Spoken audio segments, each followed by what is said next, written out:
Hi, Cynthia. Hi, CB. How are you?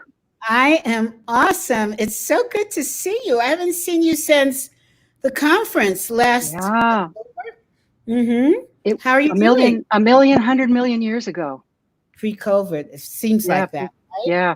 Everything Dec- seems that way now. Yeah.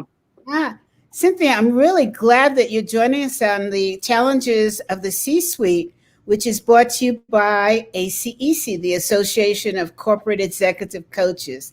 And we want to, I hate this expression, but I'm going to use it, pick your brain Hmm. on what you feel are the biggest challenges that people in the executive suite are faced with today, and give us some insights on how you coach them to move through these challenges. But first, I would love for you to tell the audience more about you. Well, Well, I I, I am a corporate dropout. I dropped out of being the senior vice president of employee relations and learning for UBS Financial Services about 15 years ago to move back to San Diego to be with my mother, who I said I need to move home because she's 85 and in 2 weeks she'll be 100. So wow. I've had the gift of being with her all that time. And my background really, I think I spent all my corporate years doing field research to try to help people be more successful when I came back out to be a consultant in this particular arena. And I worked for UBS Financial Services, although I did start my career in consumer packaged goods sales with Gillette and Duracell. I was the national sales training manager as well as running sales districts. So I have this, I like to tell people I have a two-humped camel background. I was in the corporate world in consumer packaged goods sales. Then I dropped out to become a freelance trainer. Then I got enticed back in by Solomon Brothers, and then eventually Payne Weber.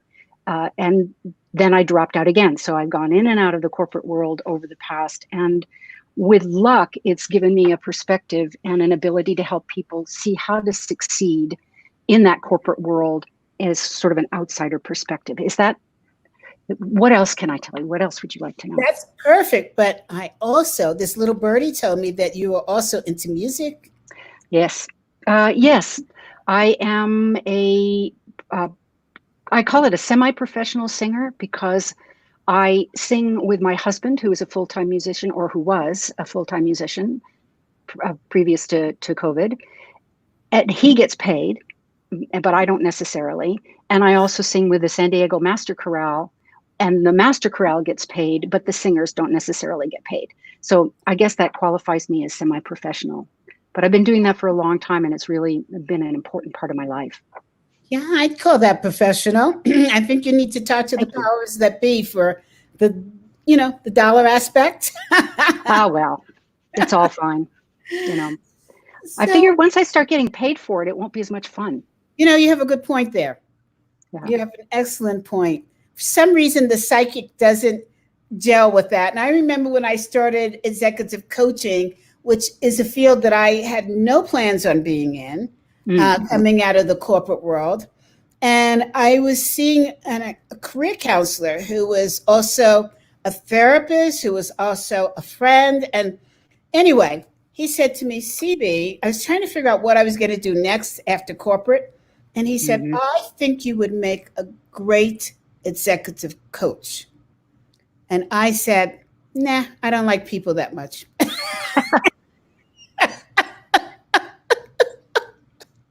I mean, can you believe?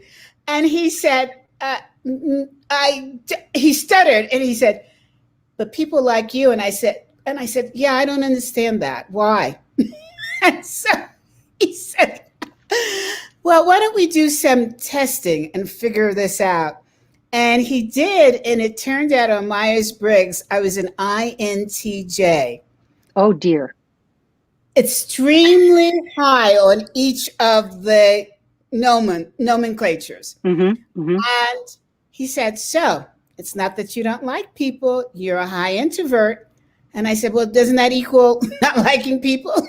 And he said, you're going to be stubborn about this. And I said, yeah, isn't that the J part? There So you go. it By the way, turned, I said I said, oh dear, because I'm an ISTP. So you Oh can my see goodness. that. Oh my goodness. That is funny. So it turned out he was right and I was wrong. And I love what I'm doing. It Yeah. turned out it's just that I process things internally. And saying good morning to people while walking down the halls of corporate America just didn't equate to me. Right? I'm Yeah. figuring out the problems for today. So, what I would love to talk to you about with all of your experience in working in corporate America and as a coach, as a master level coach, Yes. what do you see? And we could take each one at a time. What do you see as the top three challenges that executives are faced with today? So if I can even narrow that down a little bit, because what the work that I do is largely around, I do coaching around personal and executive presence, around advanced presentation techniques, and also around how do you build and maintain productive, targeted, thoughtful relationships within the corporate world.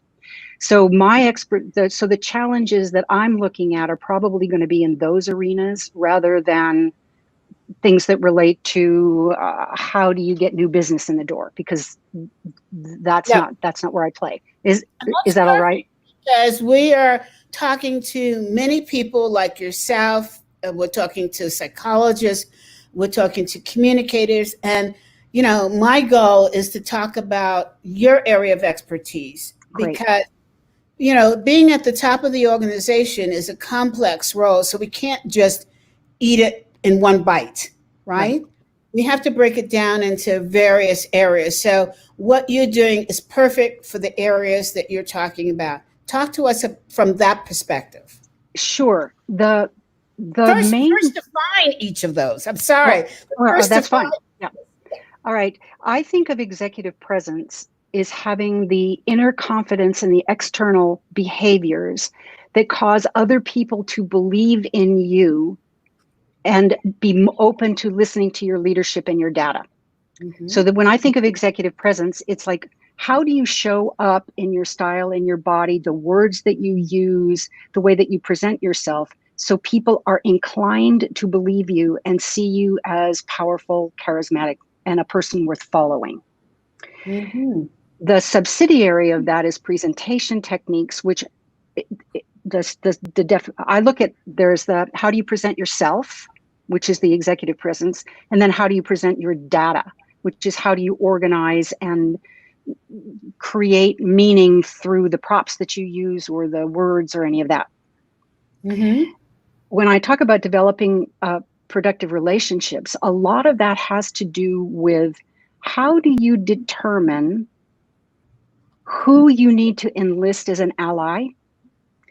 How do you determine who you need to influence? And how do you create relationships with those people that are open, productive, diplomatic, and respectful? So that's really what that's really what I'm talking about, that's what I care about. Is I will tell you, I have reached what I think of as the legacy years, and I am at the point where I say my job in the universe is to get information from one place to another so that my clients can live happier lives. Because when I'm on my deathbed, I want to be able to say somebody has been happier because I showed them something, I had some information that was helpful for them. Mhm. So I'm seeing, did you have a question, any question about that? Well, Because yeah, otherwise I'll just steam right ahead. I have lots of questions. And I'm going to relate some of them back to the challenges of today Yep, in a sort of a roundabout, direct way. yep. Um, so the two areas that are just flaming with fire right now are COVID-19 and Mm, Black Lives Matter. yes.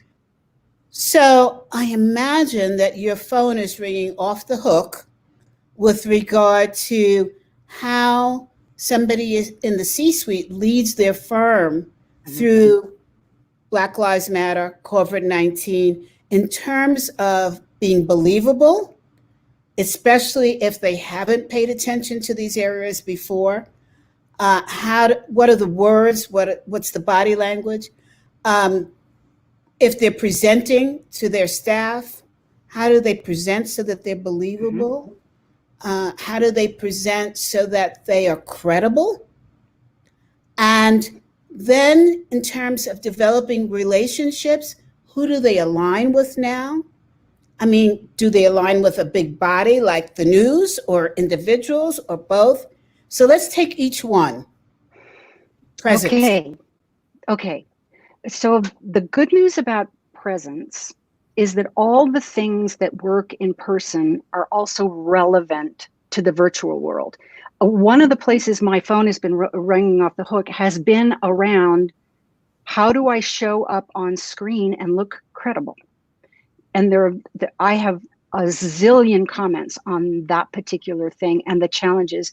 And they also do tie back into both the pandemic and Black Lives Matter. So let me Let's see if I start can. there. Yeah, let And me see. we may have to divide this up into several Yeah, sections. yeah. Okay. Okay.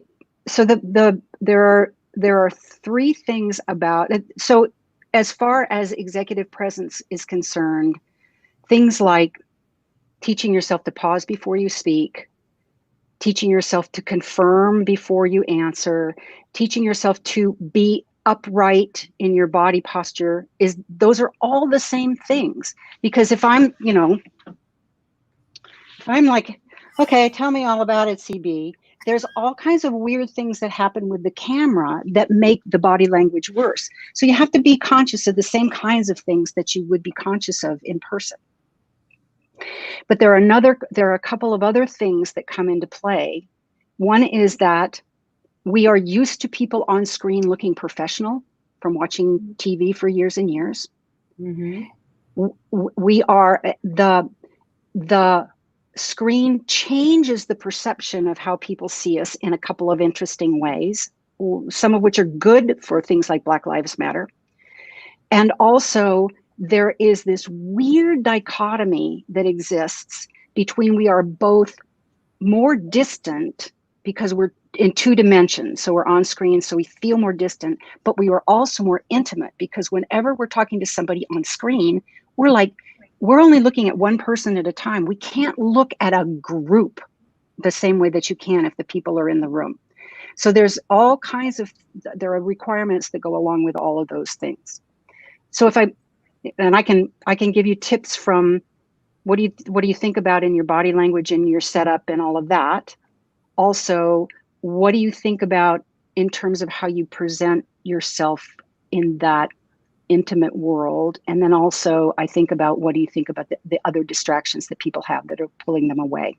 Yeah, let's go through it. And Okay. I will practice as you're talking because, I tuned into a webinar that was presented by a Fortune 500 company, and their administrative assistant, the administrative assistant to the CEO, was introducing the CEO. And because of COVID-19, the person was speaking from their apartment. Mm-hmm. Not so bad. However, they were speaking from their bedroom, and the Great. bed was unmade, and they were introducing the CEO. And I thought, oops, okay. Yeah. I think what's happened, I think, first of all, my mother is a professional artist and has been and is still working and does beautiful artwork. And she was a person who would come. She is 100 years old, did you say before we She'll be started? she'll be 100 on a week from Sunday. Wow. Knock wood, God willing, creek don't rise, all that stuff. She would look at me when I came in a room and she would say, honey, do you know your blacks don't match? I mean, who notices that, right? So I was raised to be a highly visual person, that I noticed details, and I also was trained in anthropology, so I noticed how details affect behavior sometimes, and tribalism and all that kind of stuff. We could have another talk on that. Oh, I'm interested. Yay. So people who are not necessarily wired to be heavily visual don't think about the fact that people are expecting a different kind of background. And they do that kind of weird stuff. This morning, I was on a call with a coaching client who I was talking to about just these issues of how do you want to show up visually? And she said, wait a minute, let me show you a picture of a Zoom call my boss was on. Her boss is the CEO.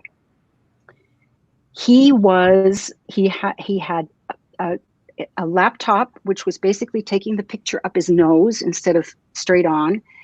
And he was sitting in a living room, sitting there wearing a white V-necked t-shirt. And did he think it was Simon Cowell?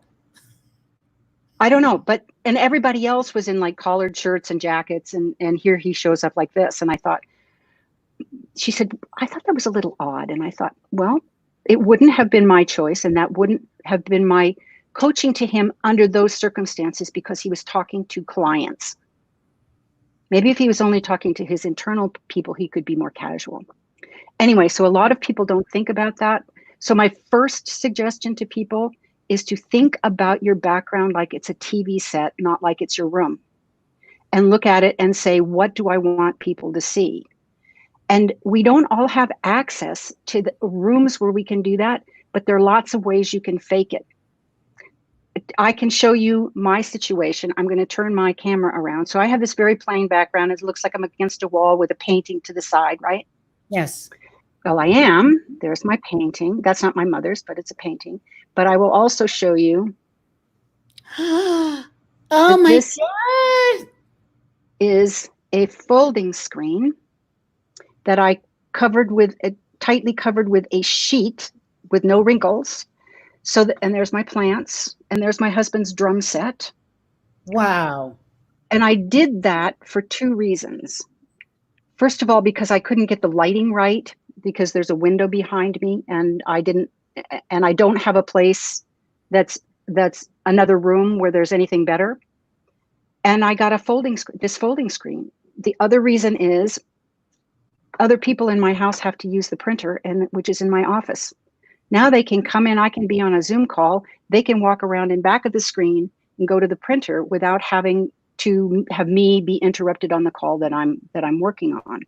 And so I tell people, if you can afford it, buy yourself an inexpensive folding screen to block you off. Or if you have bookcases, are always good. Bookcases make you look credible. I am not a big believer in the virtual backgrounds for most of the time for most people, because you have to have a really good camera and you have to have other things, unless it's your own teammates. If you're with your teammates, or you're with friends, or you're with a peer group, go ahead and have fun with the virtual backgrounds. But if you want to look professional and you want to look like the senior executive, then you need to find some way to make a background that is in keeping with the role that you want other people to believe that you deserve, if that makes sense. Yeah, absolutely. Yeah. That brings to mind a funny but not so funny story. I was on a group Zoom call, and one of the people that was speaking was high level, speaking from his home, and he had a nice setup like you and I. And then he got up to move something, and he had on boxer shorts. Well, and we know that's happening everywhere. But we do have to be a little more conscious of that when we maybe a little more thoughtful. But a year from now, this will all be second nature to everybody. Yeah, but we were talking about it, the people that were on the call, and I said, oh, you know what? Those are probably swim trunks. And one of the guys said, CB, no, they were boxer shorts. And I thought, okay. Sometimes people give you more information than you really need, but and they were printed with little designs on it. Oh, well, hysterical. That is in keeping with one of the suggestions that I have in the other part of this, which I'll come to, which is about making an effort to be more real. And I'll come back to that. I do want to mention a couple of other things about being on camera. Yes. And that is, you should have just a small amount of space above the top of your head, not like a huge gap between you and there. And you should have your shoulders and maybe like the top, you're sitting, CB. I've seen you on camera many times, and you do a great job. Thank you.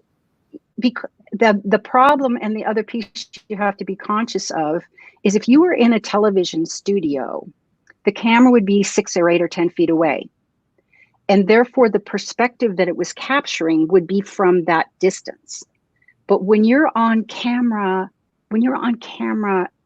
on the computer, you're maybe 18 inches, 16, 18 inches away. So the perspective gets squashed. So all the perspective gets in. So you get this, what I call the big hands effect. Now my hands are less than a foot in front of my face, but because of this squashing perspective, all of a sudden they're gigantic. So I suggest, and also if you move closer to the camera, all of a sudden you're huge. Or if you move back from the camera, you get really tiny really fast because of that squashed perspective. So you have to keep a mental eye about, where am I in the screen? What am I doing to create that a sense of that I'm not, going from really tiny to really big. And I also suggest that if you're going to gesture, that lots of people like to gesture. It's okay to gesture. It shows your body is moving. But keep your hands below the level of the screen unless you're trying to make a deliberate point, and then keep them close to your body so you don't get that woo effect, right? So, and this is because I don't want my senior leaders to have people looking at them and being distracted by weird stuff. And that's why that's one of the big challenges, is because we're not used to doing this. We're not used to thinking about these things. And people are used to waving their arms around and doing all kinds of things. And I said, no, you got to learn to be still. Because, yeah. Well, you bring up a couple of points. One is that you mentioned before, and I'm not going to get it right, but stop before you speak. Mm-hmm. What does that mean? Because I've heard people that start talking like this. Well, I think. Well, let me think about this. Mm-hmm. And I'm like, come on, spit it out, spit it out. So what do you mean by that? What if they instead said, let me make sure I get this exactly right. Okay, here's what I think, blah, blah, blah, blah, blah, blah, blah. What if they did that? Yes. That took about the same amount of time. They didn't stop. That person didn't stop before they spoke. They just stopped intermittently. It takes roughly 3 seconds for information to get from the neurological, emotional part of the brain to the intellectual part of the brain. There's a lag time because we're hardwired to jump first and name it later. I say, imagine if you're in New York City, you're about to cross over the street, 79th and Broadway, pick up, I know you know where that is. And all of a sudden, whoosh, around the corner, something happens. Well, your body jumps back. And then you go, oh, it's a friggin' Uber car. Right? Yes. So the distance between your jumping back and your naming it is a difference between the reactive brain and the logical brain. So if you get in the habit, and most of the time when you get a question or somebody asks you something, your tendency is you want to give an answer right away. But the reality is, what I tell people to do is embrace the pause, nod, breathe, and then sometimes if you need more extra time, put in a time buying statement like, let me see if I can put that exactly right, or, oh my gosh, that's such an interesting question, or, I'm so glad you brought that up. Let me see that. Then after that, you get time to go, and you get 3 more seconds. By the time you've done that, you come up with a much more competent sounding, much more logically organized answer than if you went, well, let me see. I think I want to know what I want to talk to you about that. And I just used less time than I did before. and you're going, what? Exactly. And knowing you're going, come on, Cindy. Yes. Get to the Right. point. So, but if you practice, and I make my leaders practice this, and it works on camera, especially on camera, because camera is disorienting to us for ourselves, to go, wow, that's such an interesting topic. Let me see if I can explain it. So what you wanted to know was blah, blah, blah, blah, blah, because you can also restate the question. And then you give your brain time to process a coherent answer. So that's when I was talking about people don't give themselves room before they start to talk. My mantra is always embrace the pause. Yeah, Breathe. I have found that, sorry, Cynthia. No. Yeah. Because I'm an introvert, I've got to process. And so what I started doing is saying to people, let me process that. And for some, I thought that it wouldn't work, but people respect it. Yes, and that's great. Give you the I'm time. stealing that. From one introvert to another. By the way, I stole this from someone. Do you know what R&D stands for? Research and development. Rob and duplicate. Rob and duplicate. So I will be stealing that. You can steal mine, by the way, as I tell people I don't have Q&A sessions. I only have Q&O sessions because I don't necessarily, I don't necessarily have answers, but I do have opinions on pretty much everything. So. I love it. That fits introverts so well. Yeah, I love it. I can't give you any answers. You're on your own for that. But if you want my opinion, I'll give it to you. I'm writing that down. Q&O. Q&O. Yep. Q&O. All right. I'm stealing your processing. So one of the things I've heard in this new Zoom world, I'm not even going to call it a digital world. It's a Zoom world. Yeah, Zoom land. Yep.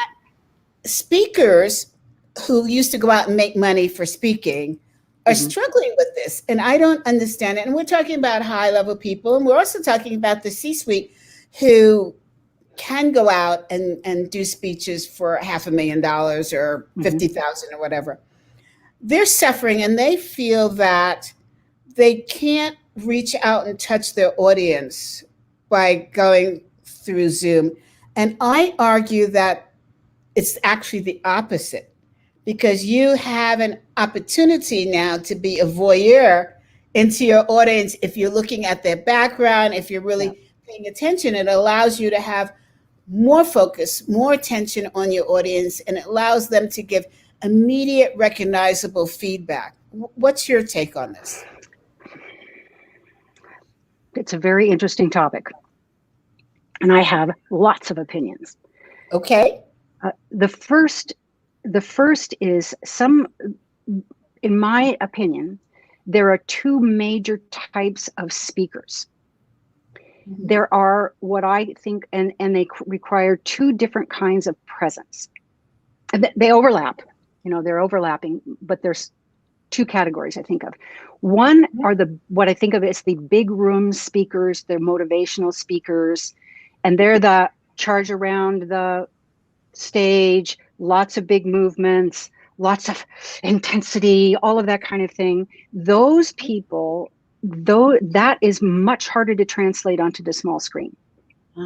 Leadership presence is, I think of it as like being a mountain, that I am the leader. You can trust me not to be moved by the arbitrary things, and it requires more stillness. Because I don't want a leader who's crazy, except that there are certain circumstances under which that can work. I had the privilege of working with Sam Walton, I was selling to him, not as an executive coach. And he could be extremely dramatic on stage. But the people who have made their living doing that, again, that is harder to translate. Because those movements are about it. You're all part of this big room. Whereas if I am a leader, I can take advantage of just what you're talking about, that increased intimacy that you have. When you see me, my face is right there. It's Yes. not like you're way up on a stage. So there's an opportunity for you to be more real to your people than you've ever been before. So I think that can also translate into the world of virtual conferences, where depending on what you want, and some of the speakers are now developing big rooms and places they can walk around and do all of that. I haven't seen it work yet. I haven't seen it not work yet. But what I've seen work with leaders is when they really are willing to get real and recognize that to the person they're talking to, it feels like they're right in front of them. Yes. And right. Mm-hmm. And you have to both respect that and honor it. And also you can take advantage of, is not quite the right word, but you can use that to help develop the relationship that you wished you had face to face in a completely different way. I will tell you that since this whole Zoom thing started, I have had much deeper conversations with my coaching clients than ever before. Yes, I agree. And part of it was kind of one of the second challenges that I would be talking about, is that everybody is reevaluating. Everybody that I talk to is reevaluating and saying, what's my life going to be? What do I want to do? Is this the right life?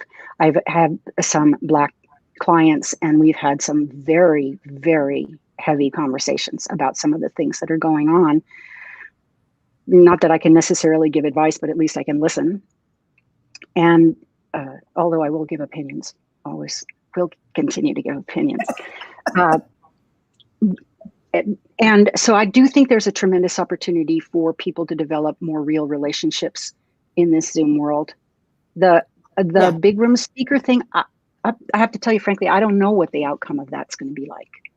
I agree with you, because I feel that with Zoom now, and I don't want to call it Zoom, but this digital communication, you really have a chance to observe body language in the face so much. And the person you're speaking to is not distracted with 20 million things. Well, they could be if they're calling in from home, but that's part of understanding their communication, right? Right. Absolutely. So, I feel like it really gives you a chance to listen. And people now get a chance to see that you, the coach, are listening, versus you're looking all around and you're thinking about other clients, because you have to stay present. You have to stay in the moment when you're working in this kind of direct, in your face kind of environment. I have a little tip that I sometimes give to people. This is an aside tip, and it works in person, or it also works on camera. It's so easy to get distracted. It's so easy to get distracted by looking at your own stupid picture and saying, oh my God, should I really be wearing those earrings? Yes. Or whatever. And I do two things. First of all, I have gone on Zoom I'm on a desktop. I'm not on a laptop. I've gone on Zoom and I've recorded myself looking in different places on the screen to find out, where do I look so I look like I'm looking in somebody's eyes. And in my case, it's about 3 inches below the camera. So if I look at the camera, I'm looking too high. But if I look right about here, I should be looking more or less like I'm looking you in the eye, right? If I look at your picture, then you're going to be looking down over here. So you have to choose when you look at somebody's picture. So I have a little star on my screen that tells me where to look to remind me. So that's one tip. The second tip is, if I feel myself becoming distracted, I don't worry about the eye contact, and I definitely look at the person and I look them right between the eyes. And I think to myself, I'm sending you blessings. Oh, and it could be, if you're a religious person, you can think of it being that way. But I think even a non-religious person wants somebody else to have blessings, right? And that brings me back into the attention that I should have for that particular person in the conversations that we're having. And so I do also recommend it to the leaders is when you're going to get distracted, if you want to bring yourself back, find yourself a little mantra like that brings you to thinking about my job is to show up for my people. And therefore I must focus on them, and doing something like sending blessings works for me and has worked for some of my other clients. Cynthia, I want to get a little bit more into the grit of this in relationship to what's going on.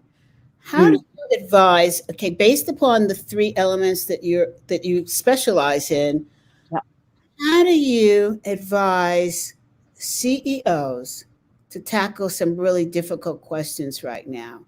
Black Lives Matter. Let's take that one first. When confronted with things like, I'm working with a CEO and he was on stage and he was challenged. He was challenged as being part of the white privilege. And he was asked, do you have any samples? Are you really aware of what white privilege means? And he stumbled. What do you do when you get hit, when you think you've been blindsided by a question? Well, by the way, first of all, embrace the pause, breathe, nod, get a time buying statement. You're going to see politicians do this now from all day. That's what they do. They do it to get their thoughts together before they open their mouth and stick their foot in it. Although some of them stick their feet in their mouth. I knew you were going to go there. I knew it.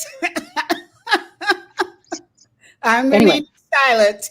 Well, that could work. That could work no matter what your perspective is. So I'm not taking a side on that. So the first thing that I tell them to do is absolutely I have a slide in one of my presentations that says, cowboy wisdom. Be sure to remember to load your brain before you shoot off your mouth. I love it. So I'm real hardcore with the people that I'm coaching on these kinds of things. I make them do that every single question when they practice with me. So on the spot, that's what you do. Ahead of time, why did that person not know that they were going to be asked questions like that in that kind of a forum? That's a good question. If you're going to go in and talk about Black Lives Matter and you have not done some research and you have not done some thinking for yourself and have had some coaching, possibly from Black Americans or people of color, possibly from someone else, that would be the first mistake. Because how could a CEO right now never have heard of white privilege at this point? You bring up a good situation. I was in a meeting with advertising and marketing people, and most of them were men, and not that this matters, but they were saying, my God, B, I'm so sorry for what you're going through. I don't understand why I didn't see this. And so we broke up into breakout groups on Zoom. It was the same thing. I feel awful that I didn't see this happening. I don't know what to do. I said, stop. First of all, let's not assume that I'm experiencing what you think I'm experiencing. That's number one. Number two, you're implying that you want to do something. Have you figured out what you want to do? No, because I just can't get past the fact that I didn't see this. And I said, okay, stop. I was a little bit more liberal than you're being. Because I'm going into motivation before scolding, right? Oh, no, I would never do that to the person to their face. Right. No. And I mean, I'm using scolding lightly. But what I said to them was, think about this analogy. If you scratch your eyeglasses and you put them on, eventually you don't see the scratch. Your eye becomes adjusted to it. Mm-hmm. If you drop and shatter your eyeglasses and you try to put them on, you won't be able to see through them. They're shattered. There's no safety area. What we're experiencing here in America right now is a shattering of the glass. Yeah, So that's a great metaphor. Yep. so let's not blame yourself for not seeing it. Let's instead focus on what can I personally do about this, and then go ahead and do it without guilt.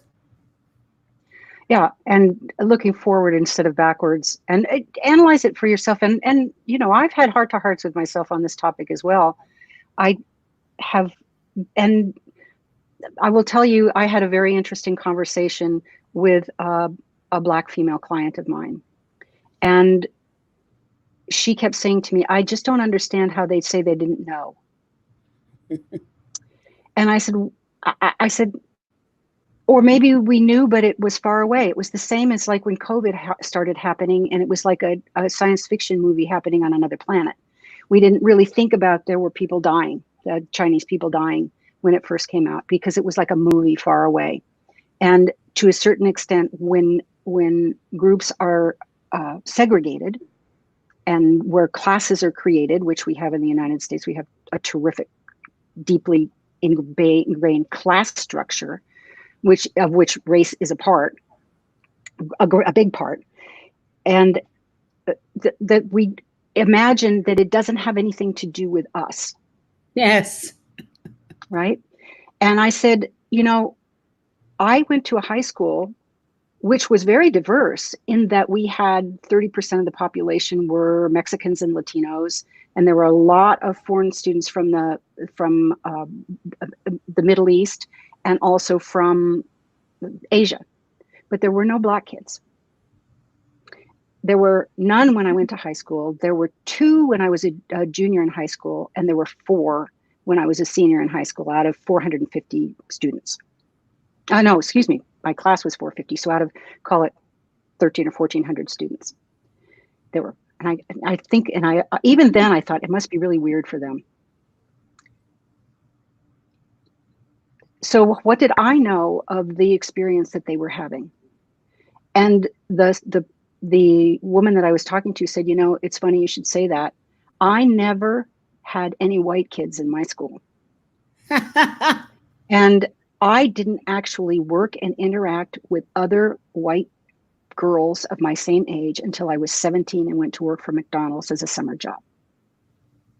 Mm-hmm. So I am forgiving of people not knowing what is there. I'm not so forgiving of people now not paying attention to it, because it was there all along. And it, not to say that my experience is by any means the same, but I started out in the business world a long time ago, and I experienced, if you want to talk Me Too, I can give you lots and lots and lots of examples.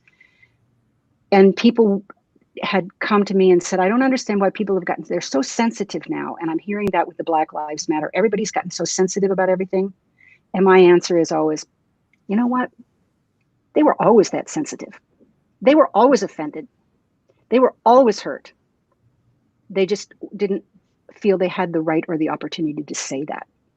And I have had that conversation with a CEO who was, you know, going on and on about why. Let me stop you a second. It's not necessarily feeling that you had the right. It was concern about retribution. Oh yeah. Oh yes, absolutely. Yeah. Mm-hmm. You're absolutely. I totally agree. Yeah.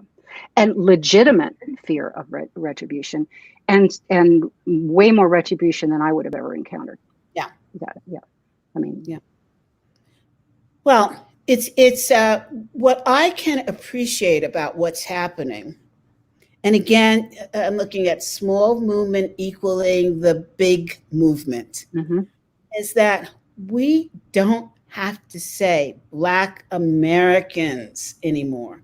We don't have to say Caucasians anymore. Those labels didn't get to the grit. It's Black and it's white. That gets to the grit of not having these grandiose labels. That was another barrier. Mm. So I've had some really in-depth conversations, some raw conversations with people who are in the middle of a conversation, who have been very supportive to me in my career. And they'll say, Well, African Americans, I know, and I go, stop. It's black. And they'll go, can I say that? Yes, you can say that. And so I think it's just peeling away. We've got to constantly peel away. I heard a comedian on a late night talk show, and I won't name the show, who was being interviewed about the Black Lives Matter. And the interviewer, white, said, how are you feeling about this? And the response from the Black woman was, frankly, I'm tired. And I'm tired of the ask. I'm tired of the Mm-hmm. question. And I don't feel it's my job to educate Yep. white people. Yep. And I thought about it for a long time. And my response was, if not you, who? If not now, when? Great Because, question. where would you expect somebody who's white to go to ask the question, to learn? Yep. I was fortunate, or maybe not so fortunate. It's the yin and the yang of always, I was brought up in white communities. Mm. And Alert from calendar. The question becomes, which is the better? And the answer to it is neither is the better. Yeah. You have to allow yourself to experience both in order to understand both. But, this is sort of getting us a little bit off track. And I'll go down any rabbit hole you want to go down, C. I'm no problem with that. You're so flexible. I love it. But I want to go back to, and I think we're going to have to, by design, come back and interview you some more, because I know we're running out of time. But I want to get into productive relationships, because everybody's talking about networking. And networking is not the same as developing productive relationships. I think that's a beautiful phase. Yeah. Yeah. Tell me what you mean. Okay. So when I think of networking, and I don't have a problem with networking, except the fact that I'm an introvert and I really don't like it. And by the way, the aside on that is I look at it as, I say, this is part of my job. I give it to myself as a job, and then I'll do it. If I just do it because it's me going out to meet people, hi, I'm Cynthia Burnham, it's nice to meet you. Then it makes me crazy. So looking at it as a job is very, very helpful for people, especially those who are introverts. When I talk about the difference between productive relationships and networking is like you collected all the cards. You get all the business cards, or you get all the playing cards. And you know all these people and you meet all these people. But productive relationships within a business environment, I'm talking about, how do you have the respect and understanding of mutual in order to get business results? So it's like, how do you understand that person's point of view, what they're like, what their style is, what their preferences are, and how do they like to be communicated with? And then how do you then adjust your behavior, because since you're the one who recognizes it, you're the one who has to do something. Then how do you adjust your behavior so that those lines of communication stay open? So one part of productive relationships is understanding other people's point of view, and there are things like emotional intelligence, and there are all the style assessments that can help you, and there are pieces that fall into that. I heard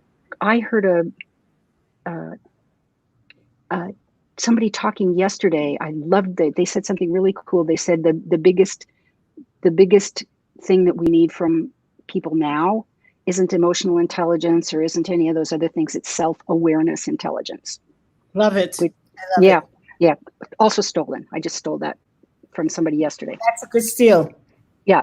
And so how do you become self-aware so that you understand how you are coming across, so you can make adjustments to help the other person communicate with you better, so that you can get better results? And a lot of people say, oh, I'm just me. I'm just me. I hear And that just so me, this is the way often. I am. And I say, well, that's great. It's good to be yourself. And I believe in authenticity. And certainly in this world in particular, I believe in authenticity in this current world. And if you got a job in France and you were sent over to France and you had to work there, what would be the first thing that you would do? And the answer is generally, well, I'd have to learn to speak French. So you'd have to learn to speak that language. And what else would you probably want to do? Oh, I'd probably have to learn a little bit about the customs and what was normal there and all.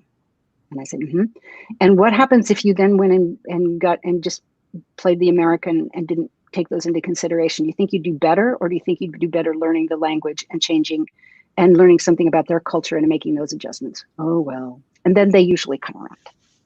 And they usually think in terms of, and you can have all those examples. You can say, you're this friendly, outgoing, buoyant person, but you're working for a boss who's like a 3 bullet point person. Why are you going in trying to be their friend? And so making those kinds of adjustments are the kinds of things that I look for to enable you to create that line of connection so that you can get things done. Yeah, I think it's concerning when people feel that what you've just described, that adjustment, is really selling out, and it's not. No, it's too. It's speaking French. Exactly, speaking French. Yeah, I love it. It's like if you went to a foreign culture that had really, really strong cultural beliefs around something, whatever it was, religion or dress or behavior or who's supposed to shake hands and who's supposed to look who in the eye, and you just decided I'm going to do the American thing just the same, you can do that. You're a grown-up. You have that right.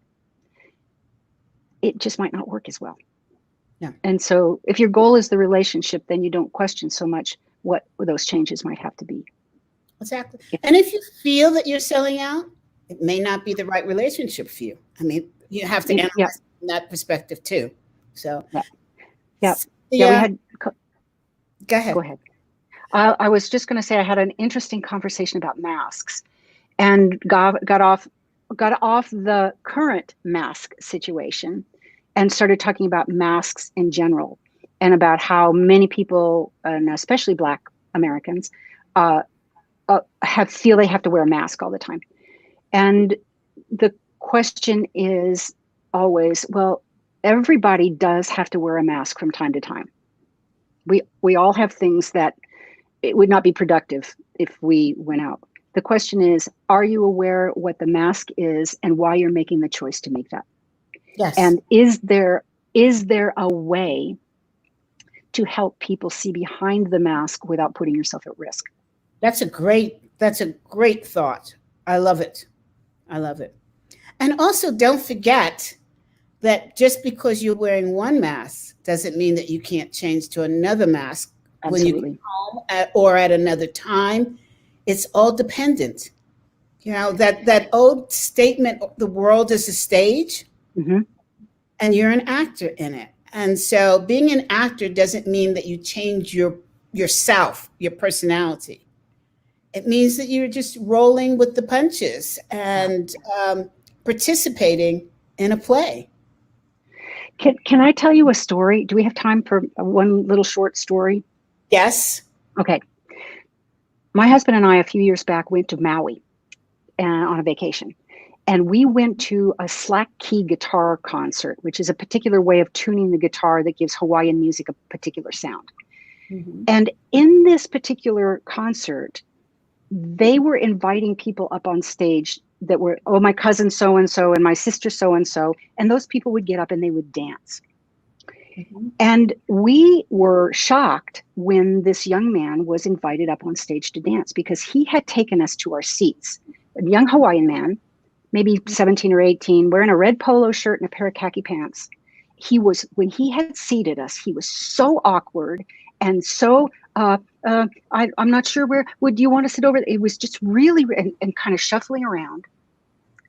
And we were preparing ourselves, because my husband and I talked about this afterwards, to clap like you do for a kid at a recital when he went up to dance. Oh, honey, Yes. it was so good. Yes. You know, Yes. if the kid is going, well, he got up on that stage and he kind of shuffled up there and he looked sheepish. And then the music started to play and they put a spotlight on this kid. And it was like he grew and he got bigger and he started to dance. And he was so elegant and so powerful and so beautiful in every subtle movement. My husband leans over and he goes, he's like a Hawaiian god. And he said he should have one of those big feather capes or a torch or something. And I said, well, maybe not both of those things at the same time, honey. But we were totally amazed and mesmerized by this kid.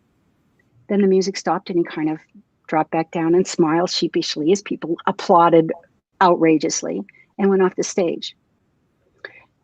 And I bring that up because it made me ask the question, well, which kid was the real kid?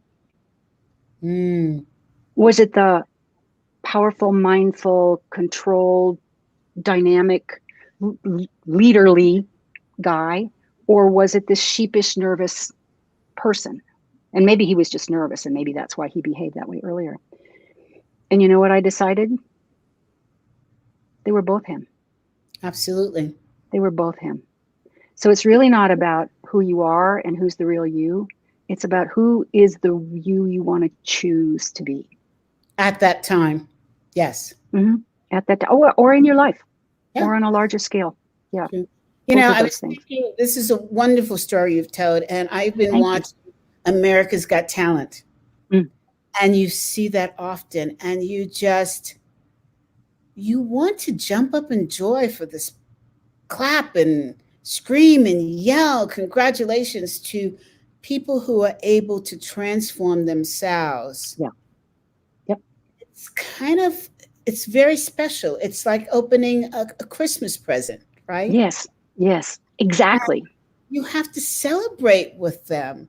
Yeah. And to have that kind of creativity, wisdom, willing to expose both sides of yourself. Yeah. It's a beautiful thing. It does go back to what I'm talking to leaders about. You have to be the real you. You have to be the real you, because if you're not, it'll come across even more on screen than it does in person. Yeah. And also because of that feeling of closeness. So I got lots of exercises. Figure out who you want to be in the world. Figure out a way to show up as that person. And the world will be a better place for all of us. And with that powerful message, I'm going to say, Cynthia, I hope you'll come back and give us some more insights. Usually we keep these conversations light and with intense learning. Yours was intense all the way through, and the learning was all the way through. Oh, thank you, CB. It was just, I care about that. You do. And you know what? That self of yours comes through very strongly. Thank you. Thank you. And so with that, I'm going to say goodbye to our audience and success. And this has been brought to you by the Association of Corporate Executive Coaches. This is Challenges of the C-Suite, brought to you by CB Bowman.